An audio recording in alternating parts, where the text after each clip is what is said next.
Good morning. Good morning. You know what time it is. It's our Why Not Wednesday. I'm going to have to start clearing my throat in the morning so I could give you guys the real Why Not Wednesday. That Why Not Wednesday.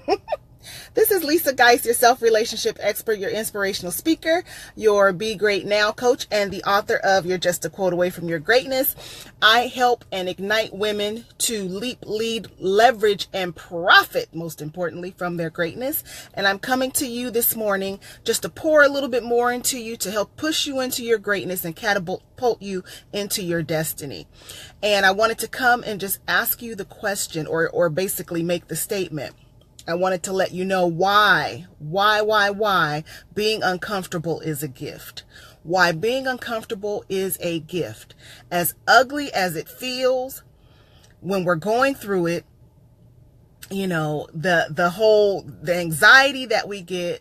Good morning, Jessica. The anxiety that we get about it, but being uncomfortable is truly a gift, and let me tell you why. It is in that uncomfortable state that you sometimes are pushed to your limit, or what you think is your limit.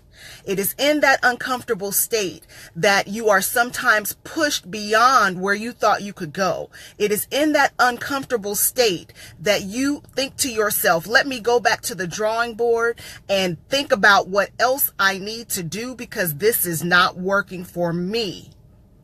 It's in that uncomfortable state that true growth actually happens.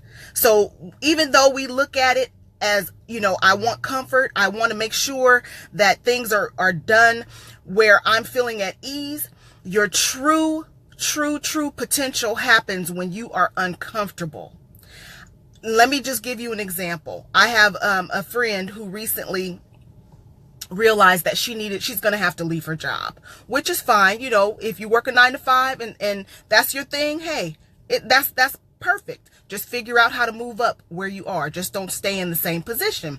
So she realized that because of everything that they were sending her through, and what I mean by that is writing her up, you know, constantly monitoring her and constantly just looking over her shoulder and harassing her, for the most part is what I call it.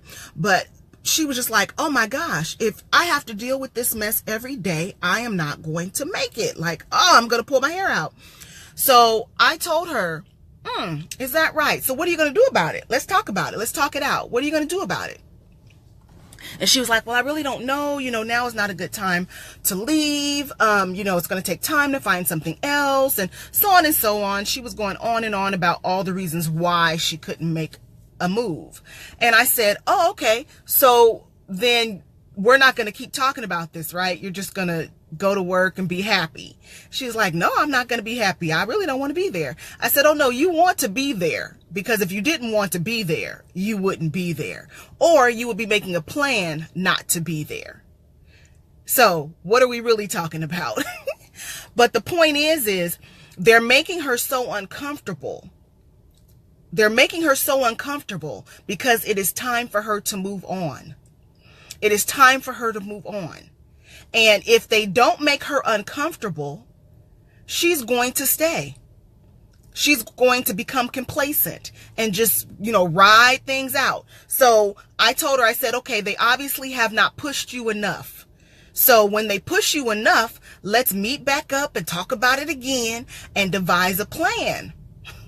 I know she'll be calling me today. I have no doubt about it, but because they're going to do something else. But my point is that, again, sometimes we have to be shook. Sometimes we have to, look, my camera's shaking as I'm shaking. Sometimes we have to be shook to move. We have to be shook to move. And I'm guilty of it too. You guys know I'm very transparent, raising my hand up high. I was in a position before where I hated it. I was being harassed, and not only was I being harassed, but I was also being, my supervisor was basically trying to set me up. So it got to the point where I couldn't have conversations with her, we had to do everything via email, because I didn't trust that a conversation that I had with her, that she wasn't going to either switch what was said or lie about what was said. So I just refused at one point to even have a conversation, and required her, whatever she asked of me, I required her to put it in email form so that I could have it in writing. That was very, very uncomfortable for me. That was stressful. I hated getting up every morning, going to the job because of it. I said, this is, as far as I'm concerned, a hostile environment when you know that someone's coming after you.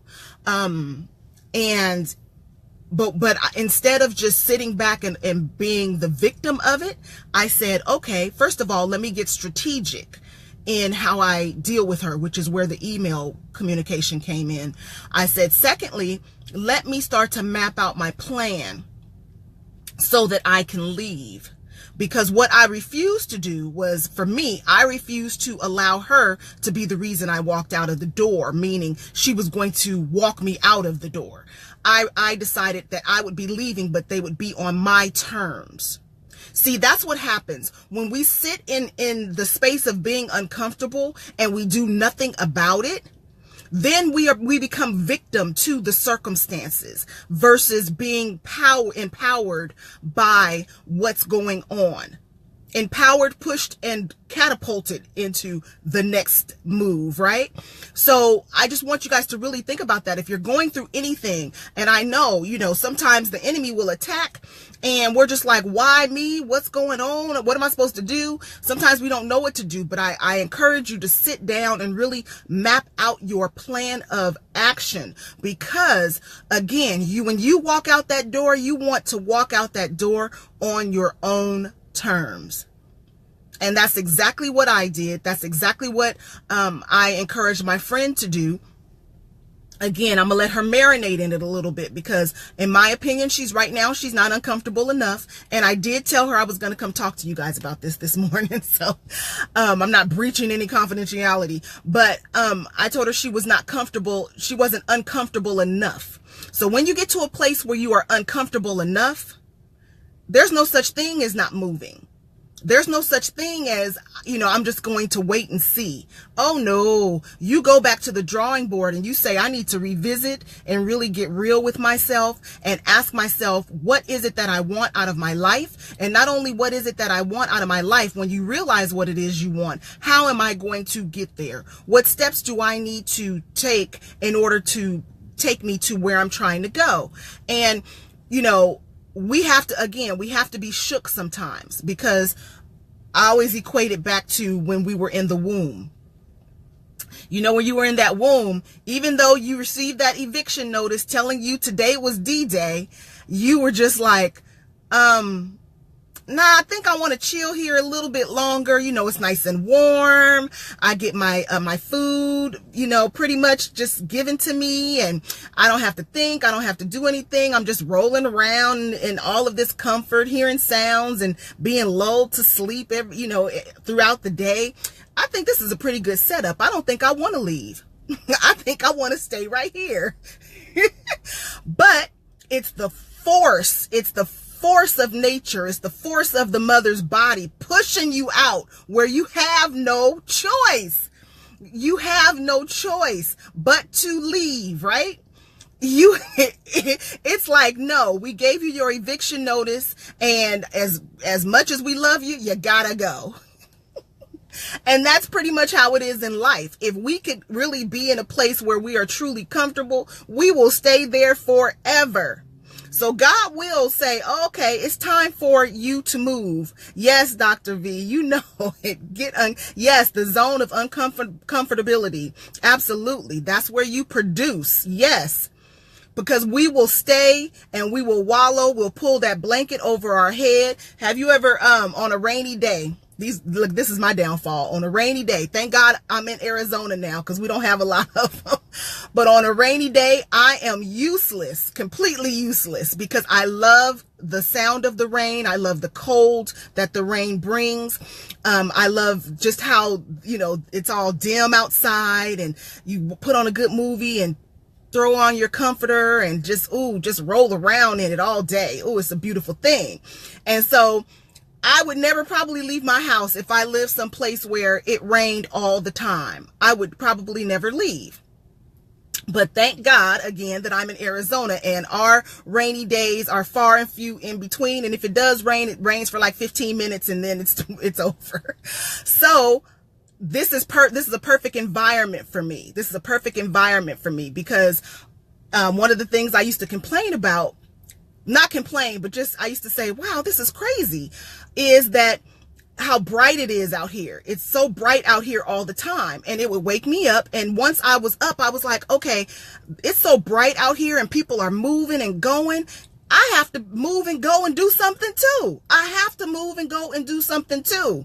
So it forced me out of my California laid back, chill side. And it was like, get it going, girl. Look, early in the morning. And everybody that knows me knows I didn't used to be a morning person. So it totally shifted me. It totally gave me a shift that I desperately needed. Now I can admit that. Originally, I was trying to put up dark curtains and, all that stuff. I was like, no.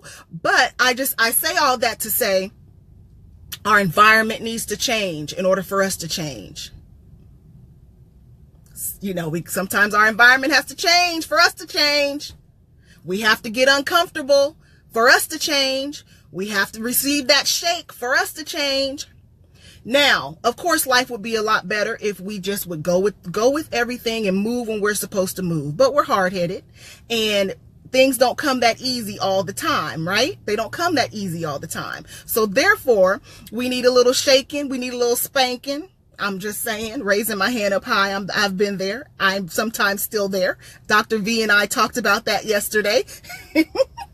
But when it's all said and done, think about where you want to go and what you want from your life. Never be a victim of your situation. Always play your power position. You have a say-so. You have a say-so on what happens in your life.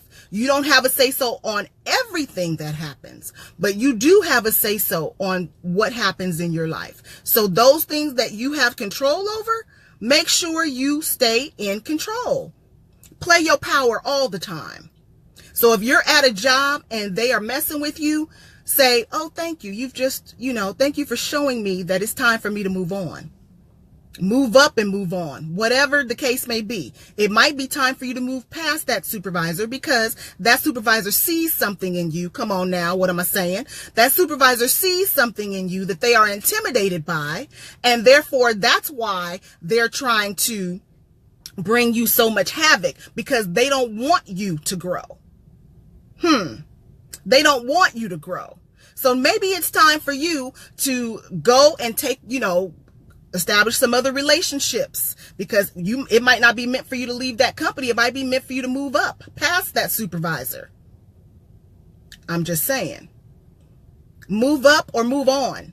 Move up or move on. That's what you do. You move up or you move on. So again, do not relinquish your power. Do not allow anyone to make you miserable in your current state. And if you are, do something about it. Do something about it. At this point in my life, I'm not saying that I call being uncomfortable to me, but I know when I am uncomfortable that instead of looking at it like, oh, woe is me, oh, no, not again, I look at it as a gift because I know in that state when I'm done, I will have grown and I will have definitely moved to another level. Definitely moved to another level. So let's start shifting our perspective of how we look at being uncomfortable. That is one of your signs that you need to reevaluate. You need to reevaluate your current situation. That's right, Michelle. Step out on faith and move on. Yes, we're going to claim that today.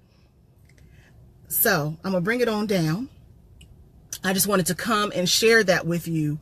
And I hope this touched someone. I hope that this spoke to someone. Share this video, because best believe me, there is someone out there who is in an uncomfortable state right now, and they are frantic, and they are confused, and they don't really know what it means. And we want them to know that it means that it's time for growth. It's time to move up or move on. It's time to play your power position. That's what we want them to know. So share this video. I thank you for coming and spending this morning with me on Why Not Wednesday. Until we speak again, always remember to be loyal to your greatness and live your greatness out loud.